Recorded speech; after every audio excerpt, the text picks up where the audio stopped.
C'est une étape essentielle pour la compréhension de l'univers. Les scientifiques du CERN à Genève ont découvert une nouvelle particule compatible avec les caractéristiques du boson de Higgs. Ce mystérieux boson, traqué depuis des décennies par les chercheurs dans le monde entier, est considéré comme la clé de voûte de la structure fondamentale de la matière. C'est le premier tour du vice budgétaire du gouvernement qui va être dévoilé en Conseil des ministres aujourd'hui.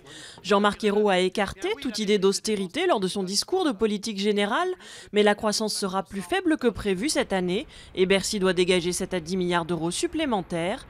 L'essentiel viendra de recettes nouvelles avec des hausses d'impôts. Le bureau et le domicile de Nicolas Sarkozy perquisitionnés.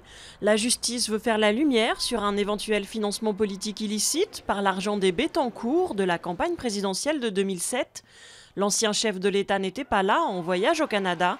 Son immunité judiciaire a pris fin mi-juin. Poursuite des violents combats en Syrie entre les rebelles et l'armée. Situé dans la province de Homs, ce château fort historique est la cible de bombardements meurtriers quotidiens.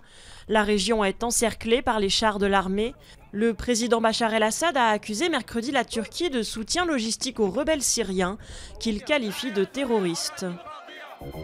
Accord entre Washington et Islamabad.